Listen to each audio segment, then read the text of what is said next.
Cik cik cik cik. Oke guys, welcome back to Cakradivah dalam pembahasan alur cerita Kang Pak Boy Ohyan. Apalagi kalau bukan Battle Truck Happen season ke-5 episode ke-51.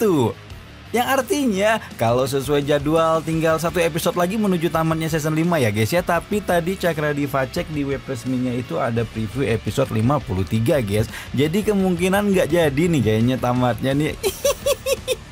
Ya moga-moga aja ya ada lanjutannya, jangan biar nggak mati penasaran gitu. Ya tapi ya kita tungguin aja deh 2 minggu lagi nanti BTTA ini bakal lanjut ke season 6 atau season spesial, atau benar-benar kita harus nunggu lagi kayak sebelumnya. Kan tahun lalu tuh Udong Kyankun ya gantinya ya.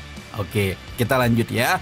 Seperti biasa kita review dulu episode sebelumnya di mana Shoyan telah menyelesaikan seluruh urusannya di gerbang Pandan Akademi Jianan hingga akhirnya berpamitan kepada teman-temannya juga para tetua yang sudah berbagi cerita dengannya selama 3 tahun. Baru setelah itu Shoyan dan Kanjeng Medusa bersama-sama pergi ke benteng pegunungan wilayah Sudut Hitam untuk bergabung dengan pasukan sekutu dan 3 sekte besar yang sudah dikumpulkan oleh Xiaoli. Di episode kali ini kita akan melihat gimana kabar Mbak Yunzi, kabar keluarga Xiao dan Meteor, cerita gimana Xian dan Kanjeng Medusa tiba-tiba menjadi konco kental, juga percecokan rumah tangga antara Oyan dengan calon bini pertamanya.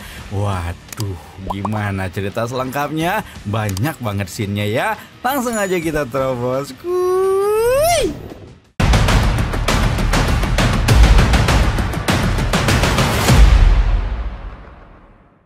Begitu tiba di benteng pegunungan, hal pertama yang Shoyan lakukan adalah memperkenalkan teman-temannya alias Lin Yan, Lin Suya, Liu Jing, dan Xian kepada Xiaoli. Baru kemudian memberikan beberapa kata sambutan pada pasukan sekutu yang telah mereka kumpulkan. Tidak lupa juga Shoyan mengucapkan terima kasih kepada Sumi, Tian Niao, dan Jing Yu yang telah datang sesuai janji dan memohon agar ketiga pemimpin sekte besar itu bersikap kooperatif selama operasi penyerangan. Karena kekuatan sekte Yunlan benar-benar sesuatu yang tidak dapat dianggap remeh.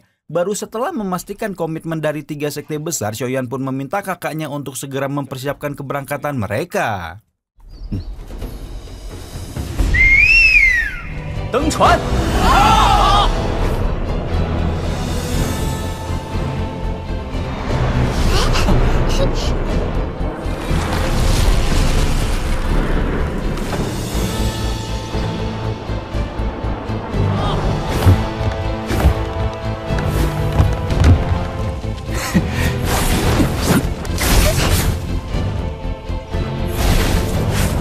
加玛帝国云岚宗，我萧炎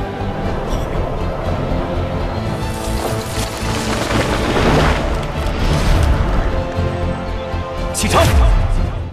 Oke, karena Shoyan udah ciao, sekarang kita move on dulu ya ke tempat lain, yaitu aula terlarang sekte Yunlan yang ada di Kekaisaran Jama.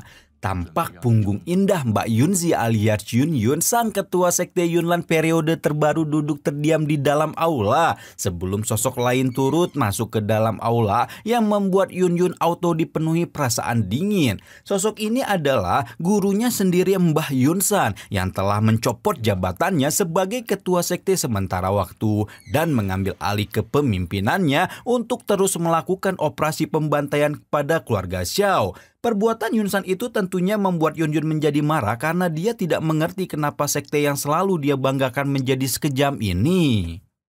老师，今日怎有空来这静殿？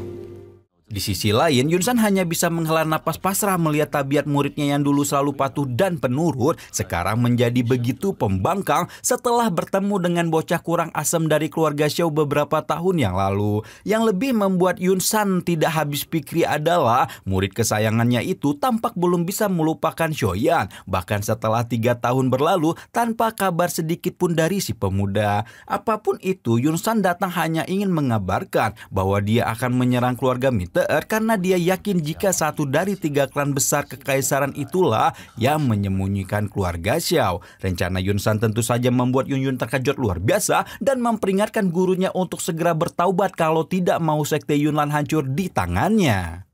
放肆！你现在竟敢如此与我说话！ Namun bukannya evaluasi diri dan mendengarkan peringatan Yun Yun, Mbah Yunsan malah merasa emosi bukan kepala, tidak menyangka murid yang telah dia latih dengan cucuran keringat itu sekarang berani berbicara selancang itu kepadanya. Hanya karena seorang pemuda seumur jagung yang entah sekarang masih hidup atau udah modal. Dengan penuh penekanan Yunsan mengatakan bahwa sekte Yunan tidak akan hancur, malah akan sampai pada titik tertinggi yang belum pernah mereka capai selama ini. Baru setelah itu Yunsan yang sok keras ini mengingatkan muridnya kalau hubungan dengan pemuda keluarga Xiao itu tidak akan pernah berhasil, sebelum kemudian berpaling dan keluar dari aula terlarang, meninggalkan Yun Yun dengan raut kepedihan terpatri di wajahnya yang cemerlang.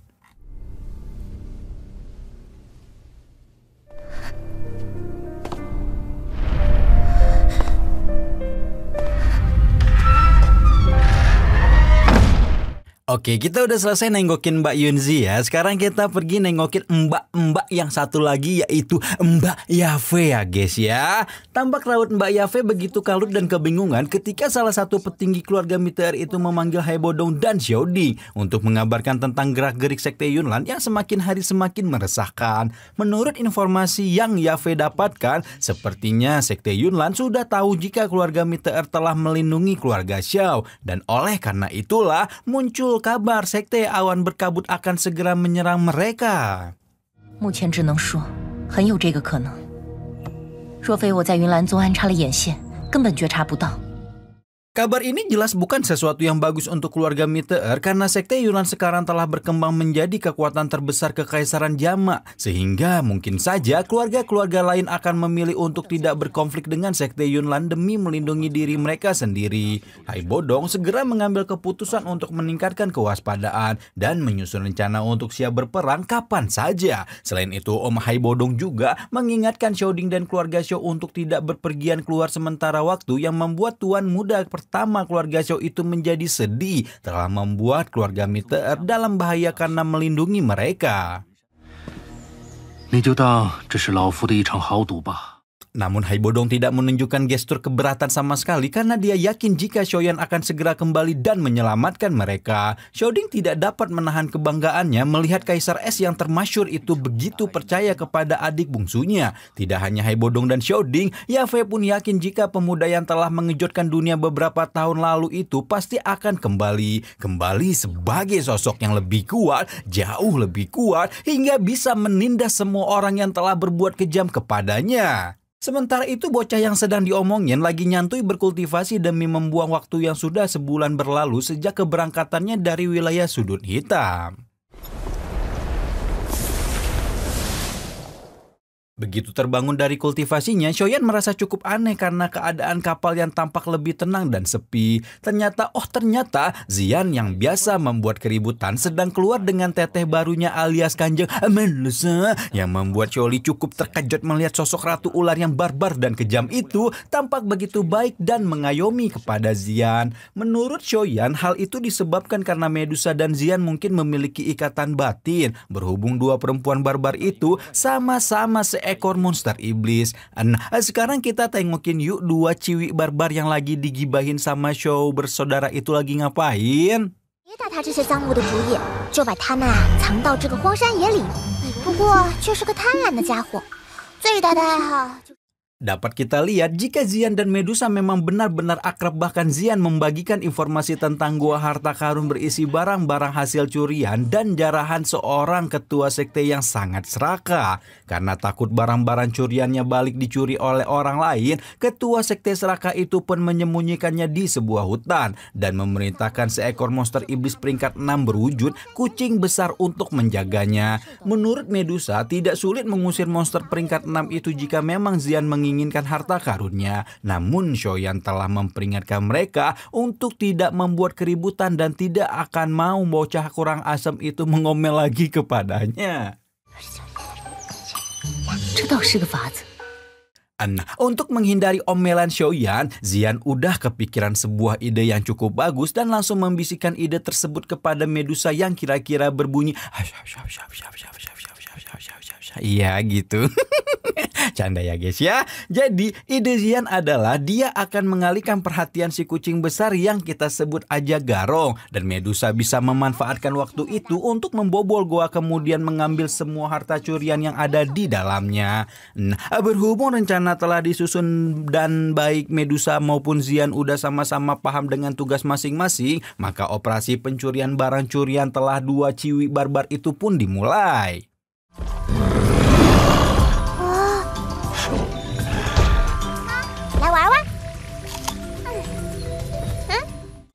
Sesuai rencana, Zian langsung mendekati si Garong dan mengganggu kucing besar yang tengah tertidur itu hingga membuat Garong menjadi kesal. Tidak hanya itu, Zian juga memukulnya tanpa alasan dan langsung kabur begitu saja sehingga Garong pun terpancing untuk mengejarnya ke sisi hutan lain. Nah, setelah Garong hengkang dari pintu goa, Medusa pun melakukan tugasnya sesuai briefing awal dan cukup terkejut melihat pintu goa itu ternyata dilindungi oleh penghalang ruang. Sayangnya penghalang ruang ecek-ecek begitu tentu saja tidak berarti banyak untuk dozong seperti Medusa, dan Kanjeng pun bisa menghancurkan penghalang ruang itu hanya dengan satu hempasan dokinya.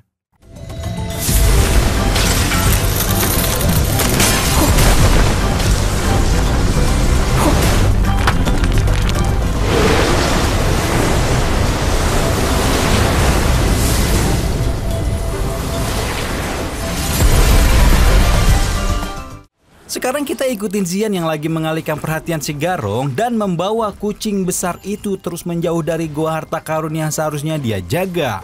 Binatang iblis yang mendapat julukan Ratu Kekerasan itu terus mengetes kesabaran Garong dan dengan membuat gestur-gestur mengganggu yang memang berhasil membuat binatang iblis peringkat 6 itu menjadi semakin dan semakin kesal. Untuk membuat Garong semakin marah, Zian pun mengeluarkan sayap dokinya menunjukkan bahwa bukan hanya Garong aja yang bisa terbang sehingga meningkatkan nafsu si Garong untuk segera mencabik-cabik bocah anta berantah yang tiba-tiba datang mengganggunya tersebut. Meskipun kekuatan Garong lebih besar daripada Zian, nampaknya si Loli gemes masih lebih unggul dalam hal kecepatan hingga Zian terus berhasil memancing Garong, bahkan membuat binatang iblis peringkat 6 itu sampai menghantam batang pohon dengan sia-sia saat menyerangnya.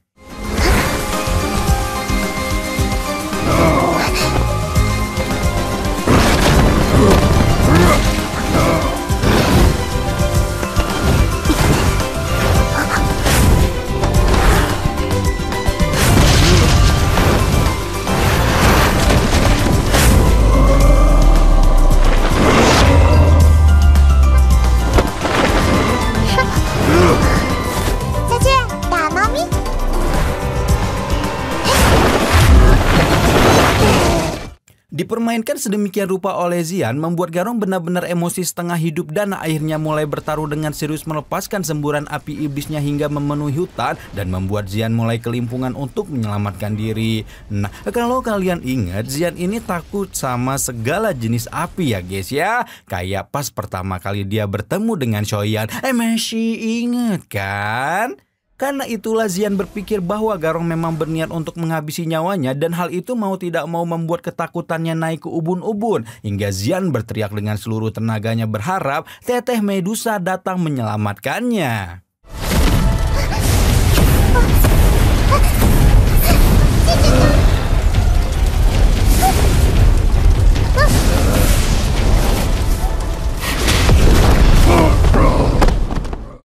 Garong terkejut bukan kepala melihat seekor dozong berdiri di depannya. Awalnya dia mau kabur saja begitu mendengar jika seorang sesama binatang iblis Medusa tidak akan membunuhnya. Namun akal sehat Garong menghilang ketika melihat cincin penyimpanan harta tuannya telah dicuri dan berpikir apa yang harus dia lakukan untuk menebus kesalahannya. Sifat Garong yang begitu submisif ini juga bukannya tanpa alasan karena ternyata si ketua sekte serakah itu telah memasangkan sebuah gelang segel kepada Garong dan memaksa kucing besar itu untuk menjadi penjaga goa hartanya. Karena berpikir kalaupun kabur dia tetap akan mati di tangan tuannya, Garong pun dengan nekat menyerang Medusa, berharap masih bisa mengambil kembali cincin penyimpanannya itu, tapi ternyata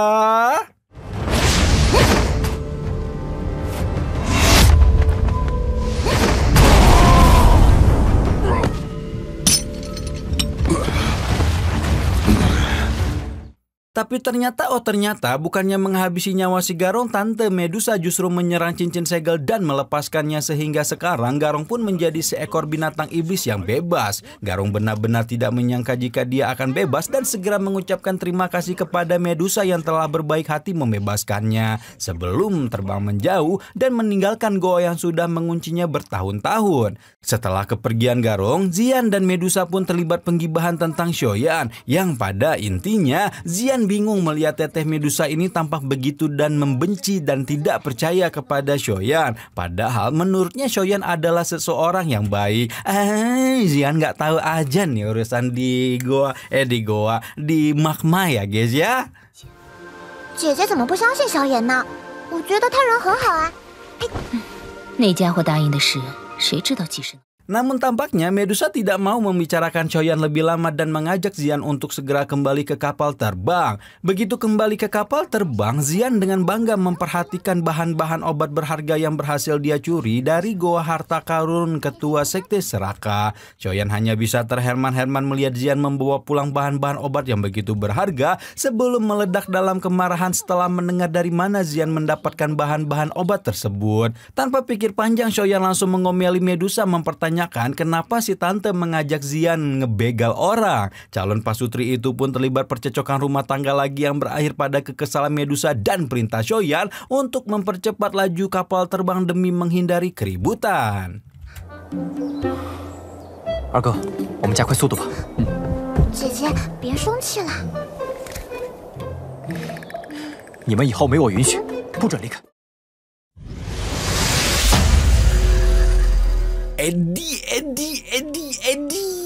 Edi nih ya, aduh puas banget nggak sih kalau ngeliat scene-nya Kanjeng Medusa banyak begini. Makanya gemes banget itu gitu ngeliat Medusa baik sama Xian, habis itu baku hantam sama Oyan ya. Sabar aja ya Oyan, si tante pasti akan kelepek-kelepek pada waktunya. Oh ya guys, barusan Cakradiva lihat kalau ternyata ada preview episode 53 yang artinya kemungkinan besar BTTH Season 5 ini nggak bakal berhenti di episode 52 ya. Masih bakal lanjut terus entah sampai berapa episode nggak tahu ya. Moga aja kita lanjut ya. Ya moga-moga aja paling enggak sampai Shoyan geprek Mbah Yunsan deh ya, biar nggak penasaran gitu. Jadi pokoknya kita tungguin aja ya update pembahasan BTTH hanya di Cakradiva.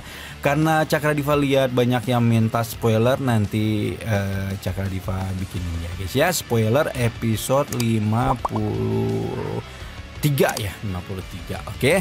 Kalau gitu Rama di sini pamit. Bye bye.